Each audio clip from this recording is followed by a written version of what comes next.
Big tech has fired over 80,000 people during Q1 of this year, and those 80,000 layoffs are directly attributed to AI.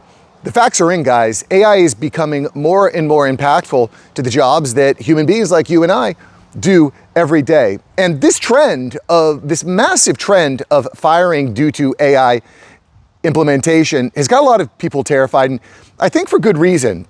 I think for a lot of people, just like me, we're starting to come to the realization that the problems that we've solved in the past are not the problems that we're going to solve in the future. In addition to that, and I've been talking about this a lot, if you've been subscribed to the channel, you would know that this is the year of the AI agent. This is the year where companies start looking at AI not as a tool, but as an actual employee in the organization.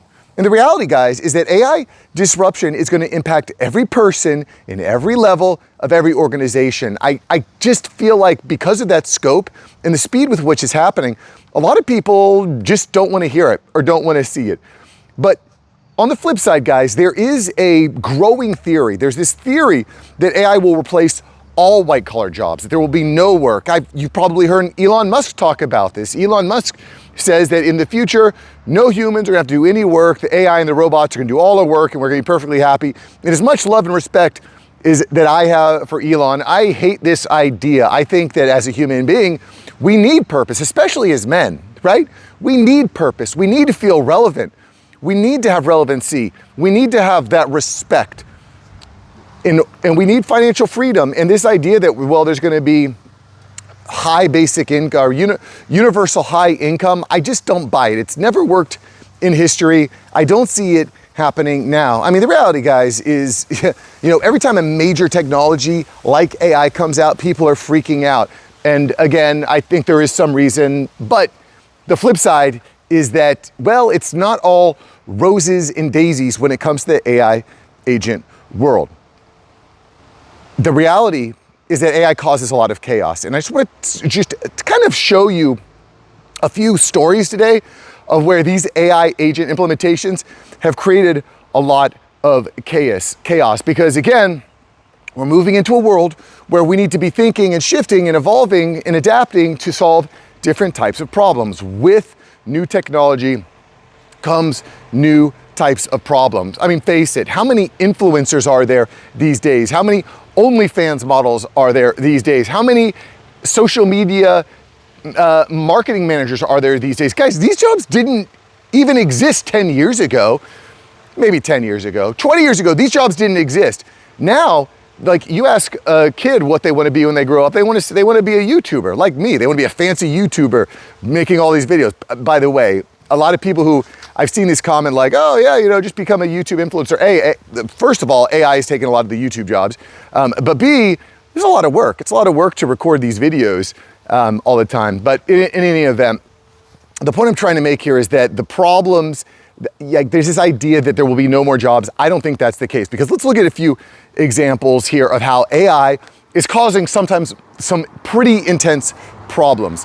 Okay, there's a Cursor AI agent, and this story just broke this past week that was using Claude's Opus 4.6, perhaps their most advanced model. I know 4.7 is out, but a lot of people are just going back to Opus 4.6. Anyway, this Cursor AI agent deleted a company's entire production database, but it gets worse, and we're gonna talk about it here, okay? So this Pocket OS CEO, the Pocket OS CEO reported that an AI agent encountered an error when working on a routine task.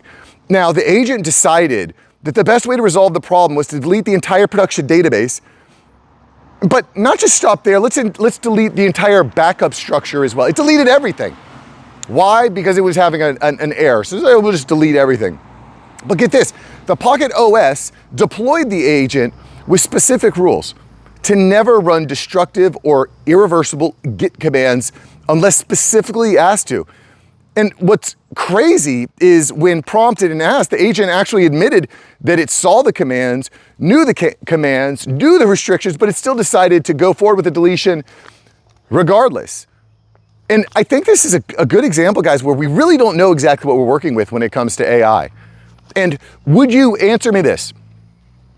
Everyone's deploying these AI agents now, right? It's a pretty big deal. We've talked about OpenClaw, we're talking about Claude Cowork, There are tons and tons of different types of agents out there, right? And what is an agent? Well, it's basically an AI automation that performs tasks in most simplified terms, right? It doesn't require you to prompt it to do everything. You can just schedule it out. You can set it into workflows and automations. It just performs tasks. Super, super convenient when it works right. But when it goes and it deletes an entire database and hallucinates its way to a disaster, that's not so hot. So the question here is, would you say that in this case, the AI agent created new problems? I would say yes. So in order to stop problems like that, you need human beings in place. Let me give you another example here, because this is not the only time where an AI agent has gone awry. Meta employees were recently given highly sensitive SPI data. A Meta engineer was on their internal forum and was conversing with an AI agent with a technical question. Well, the AI agent gave him a response that created extreme chaos, because the advice that the AI agent gave this engineer, when it was executed by the engineer, released large amounts of sensitive user data, and it was visible to unauthorized engineers for hours. Okay, so and we kind of talked about this a little while ago. I posted a video about how AI is replacing attorneys, and in some cases it is, especially attorneys that aren't using AI. But when you use this stuff the wrong way, when you just willy-nilly accept that what the AI is telling you is correct, when you're just copying, pasting what AI is telling you, you're kind of like really exposing yourself. You're exposing your stomach to the lion, guys, because it can really mess you up. It can really mess you up. You need to know what you're doing, you know? And I don't want to go too far down this rabbit hole, but there is this, and by the way, just a side note on this story as we close out this story, that this was given a rank 2, a Sev 1 rating as far within Meta's back end, as far as being a massively high exposure incident. They were very concerned about it. It was given a Sev 2 rating. So just a huge deal, guys. And these problems are not going to stop. They're going to keep going. And I do want to just talk about vibe coding for a second here. I talk a lot about SaaS. I'm in SaaS marketing now and SaaS growth. And listen, a lot of SaaS companies you see today are going to be gone tomorrow. It's just becoming much easier to write your own software now. But I think if you know what you're doing, you're going to be able to leverage these tools and these agents to get much farther, much faster. But as we see in this incident at Meta with one of their top engineers, if you just are moving too quickly and you're not taking time to process the ramifications of some of these commands and some of these codes, you can really mess yourself up. You can really cause a big problem. So, you put that in the hands of someone that doesn't really know what they're doing. I mean, they could cause and create some mass chaos. So anyway, when it comes to vibe coding, I think it's awesome. I'm creating my own code. I'm using code. But again, I'm not an engineer. I'm not a software developer or even a programmer. So I feel like I need the people around me. I need the infrastructure so they can execute on a high level, especially if we start to scale out some of the SaaS products that we're producing. Again, that said, one of the reasons I'm really excited about vibe coding and creating code and writing code with AI is it allows you to put out minimum viable products super fast, because the reality is when it comes to starting a side hustle or starting a business, your first idea is probably not going to be the one that pops off. It might not even be your second, your third, your fourth. Guys, I've recorded 1,800 videos on YouTube before I've started to see success on YouTube, okay? So, again, just to kind of get here, kind of close out this point, AI allows you to test a lot of things really quickly. It empowers you to take on projects that you might not normally have the time to. So you can test, you can try, move quickly, look at the results and just keep moving. I think that's important. It's something that's underrated, especially if you're new to business. You think, oh, well, if my first idea fails, then I'm a failure. I should just stop and go back to my day job. That's not actually the case, guys. If your first idea fails, you take what you learned, you document it, you scratch it, and you move on to the next idea, and you keep moving until you find your big idea. I hope that inspires you if you've ever felt like deflated, because I'll tell you this, one of the worst things you can do is either A, take that one failure and consider yourself a failure. That's not the case. Or B, take that one idea and just keep doubling and tripling and quadrupling down on it. Guys, if it's not working, when you go into a project, you should have an idea of what success looks like. And you should also have a kill switch. So if you're not getting, you set these numbers on the front end and say, if I don't get to these numbers or these results, I'm gonna scrap the whole thing. I'm gonna take what I learned and I'm gonna start the new project, okay?